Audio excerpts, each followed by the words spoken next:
Hello everyone, I hope you're taking it easy and your day's been great thus far. For this video, we'll be going through a unboxing and review of Deluxe class Nightbird. And Nightbird, like many of the other Transformers I've been doing as of late, is from the upcoming Transformers Rise of the Beasts movie, which I believe is probably a few weeks away. So going full steam ahead through the Deluxe classes, I actually thought I'd do Nightbird now because I actually did spot a comment come up where someone asked what Freezer was like, the core class pseudo series Freezer, with a Deluxe class. So I thought, yes, I've got Deluxe class figures open, but keep it in theme and get Nightbird out of the way. So, hopefully, I will be able to answer that question later down the track. Anyway, front of the box for Nightbird, so we have nice CGI art there. Very interesting take on Nightbird, but like as of figures as of late, focusing on the figure. We can talk about the design elements later down the track. And we can also see Nightbird there in the window. Otherwise, standard packaging. Back of the box, 19-step conversion between robot mode and vehicle mode. Vehicle mode actually doesn't look too bad, but it also reminds me of Knockout from Transformers Prime. Now, I haven't actually looked at the Deluxe figure of Knockout, so I have no idea if there'll be any common features between the two, but that's not a problem. But anyway, back of the box, and the colours do look nice. So, with the box now out of the way, time to crack it open, have a better look at Nightbird, the probably at least one accessory, and the manual. And out of the box we have 3 accessories, a Nightbird, and a manual.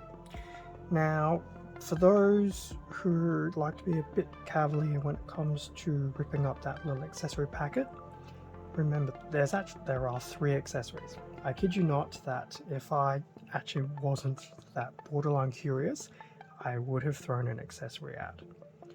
Now granted, I'm also doing an unboxing review. I probably would have actually realized it then when it was a case of, hey, hang on, there's a missing accessory. It was just these 2 claw things. They're not together in the little paper packet. They are separate. So yes, keep that in mind. So those accessories, we'll come back to those. Nightbird, we will come back to you. I have tried to re-transform her. Remains to be seen how well I did that. Manual. First step, just pretty much the accessories. And then going through the transformation, which could be very interesting. Both in a good way and a bad way. I won't spend too much time on this, but it does look like there'll be some nice tabbing here and there. And the accessories actually do attach to the vehicle mode and have some degree of practicality. Very interesting. I actually like that. That is very cool. So that is the manual. Will I need that later? Most likely. Okay, so Nightbird. Now what I will do is, so these 2 accessories, this is basically a left and a right, which make her little claw accessory. So that's just putting them together, nothing too overly difficult, and can pretty much just attach to the side ports. I'm sure it can also attach to her hand if she wanted to. So she'll have 2 side ports there, and I'm sure she could hold it if she wanted to.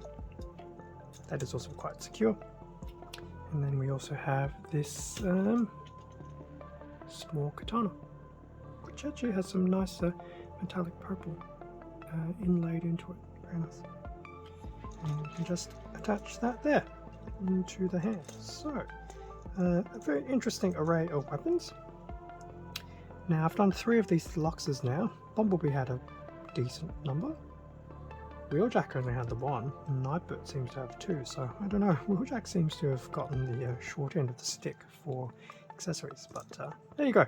So that's Nightbird with the accessories equipped, so definitely not too bad looking. We'll definitely see these accessories again when we do the vehicle mode, given that they will actually integrate into it. So, Nightbird, if we get too carried away, will you stand on your own 2 feet? Yes, you will. Front of Nightbird, side, the back. Now, because I hadn't really looked through the manual, I have actually intentionally folded things up and done it that way, so this may not be the correct way to tuck all that away. It could also be the most correct way, I don't know, just putting that out there now. Other side, and back to the front, and a nice close-up of head and torso. I do like the colours on the head. And I think if you try hard enough, there is a purple Terrorcon symbol on the front bonnet, where your typical car logo would be. So, very nice. Now, colours of Nightbird. So we're getting some splashes of metallic purple, which I think is a very nice touch. It's actually quite unifying now that I realise it's also the same one on the katana blade.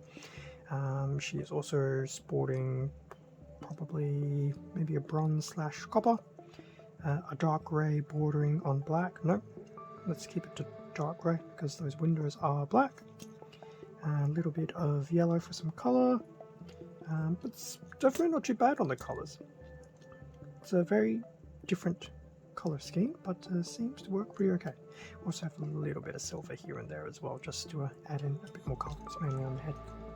So that's actually not too bad on the colours. Now, before I get too involved with the articulation, there is a little bit of kibbling here with the back. I mean, it's not a common for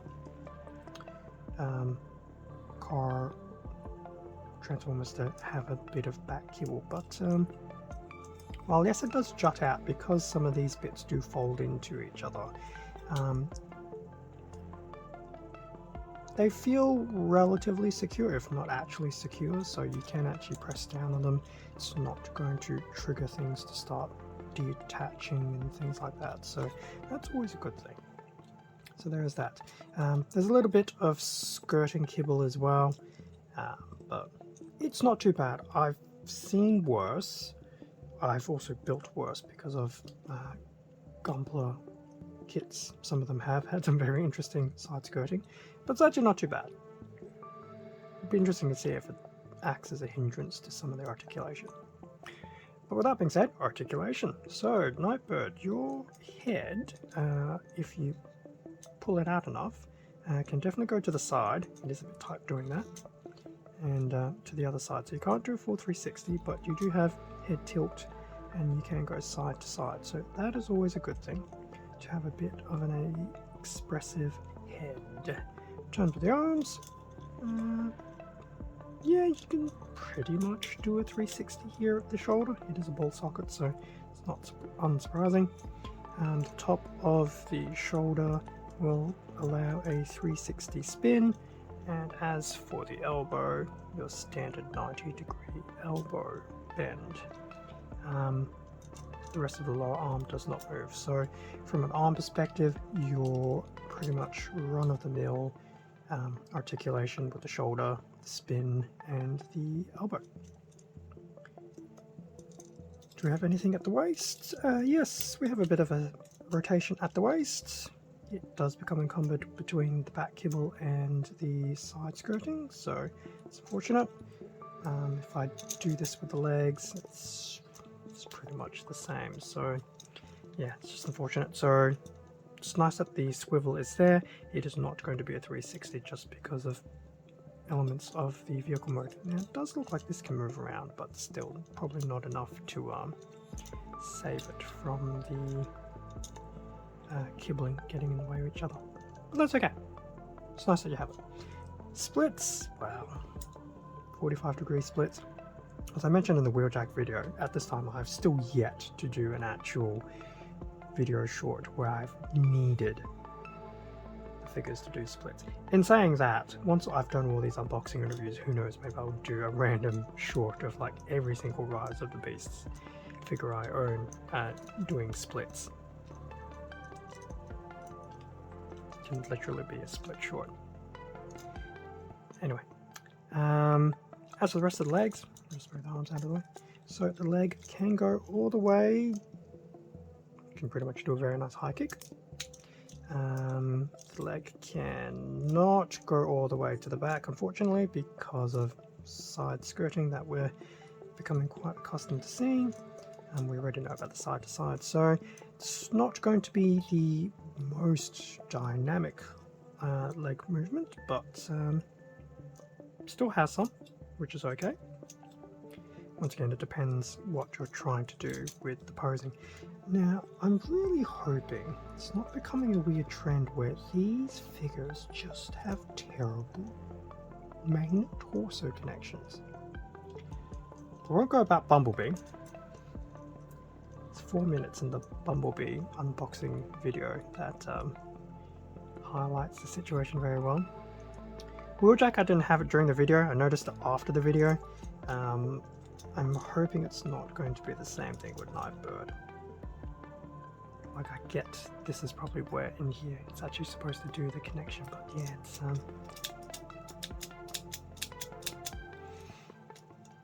I should probably stop trying to find trouble. Anyway, back to articulation. As for the leg, if I actually do that, because we can actually get a nicer view of it, the top of the leg, so the upper thigh, will have a nice 360 rotation. In fact, that appears to be... In fact, Nightbird actually might have a double knee bend. So there's going to be a... I need to stop doing that now. So there'll be a bend of the quote-unquote knee here at the very top. In fact, this entire section feels like a knee, and this lower section can also do a bit of a kick back as well. So that's interesting. I haven't actually seen much of that around much. Nightbird, keep it together. We have a little bit of this weird side to side here at the faux ankle, I dare say, which is okay. I think that's probably more for transformation. And the front toe, well, you can definitely move the toes to and fro, but probably more transformation related than to actually do weird dynamic poses. So Nightbird. No, I'm seriously beginning to notice a weird trend with these figures in the torsos. So before things start getting too pear-shaped, that's the articulation for Nightbird. The legs are definitely quite interesting.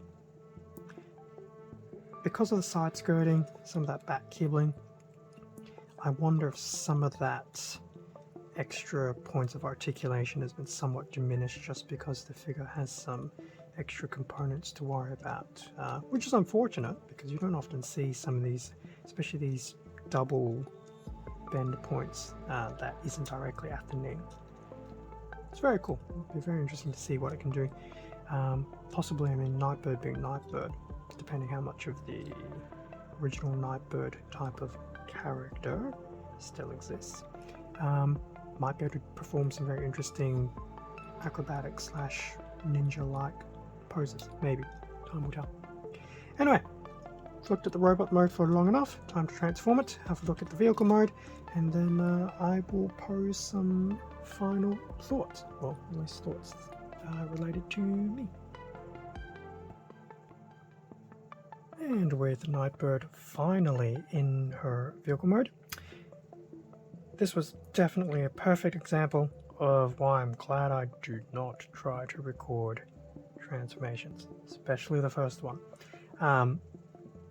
It started off okay, like the first page of instructions was okay, but the bit that started getting me was the orientation of her legs, and then it just went a little bit downhill there to the point of pretty much went to the good old-fashioned method of I don't care now, instruction manual, go away, I will do the old-fashioned way of problem solving and pray don't snap anything. The good news is I did finally manage to get it, and yes, after all that trouble, it's actually not a bad looking Ultimate.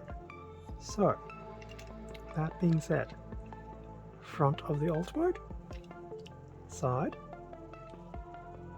the back, the other side, the top, and the bottom.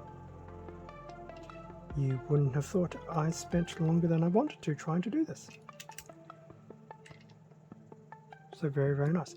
Now I have done the spoiler, so that spoiler is the relevant accessories. So the two claw parts make the actual bracket, and the top of the spoiler is the blade. Granted, it does look a little bit weird because of the actual shape of the blade being, well, a blade, so it lacks any form of symmetry against it. But conceptually, it's actually not a bad idea. It is actually a very nice way to store your weapon and have some degree of practicality. Colors wise, so we're now sporting more of the dark grey look. We do have a bit of black happening on account of windscreens and things like that.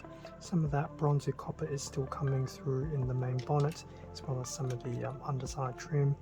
We do still see some of this purple as well, which is very nice. In fact, we have some of the purple on the side of the side mirrors. A nice little bit of purple there as well on the main bonnet. So colors wise, it actually still looks very nice, and I will admit, as an actual Ultimate, it does look very nice as well. In fact, even the underside is actually very nice and tidy. Now, in terms of articulation, being a vehicle, so the good news is the wheels do move independently, and you can get a little bit of movement on a flat surface, depending how lucky you are. That's not too bad. Yeah, overall, it actually doesn't look too bad at all. Now, going back to the transformation, the good news is, should you get it done right, there is tabbing here. In fact, there's two bits of tabbing in the side panel that will attach to part of the top of the, I know I was going to say bonnet, but I know it's not the bonnet. But anyway, it attaches to the side of that as well as the side of the arms to actually keep everything fairly locked together. When there's no tabbing on the arms do feel like they could just randomly fall out and do their own thing. There's some nice tabbing when putting the back of the car over the parts of the feet. And yeah, so that's the tabbing that will keep it solid. So if I do this, nothing happens. Now if I did that to some other figures, I'm pretty sure bits would have gone flying off.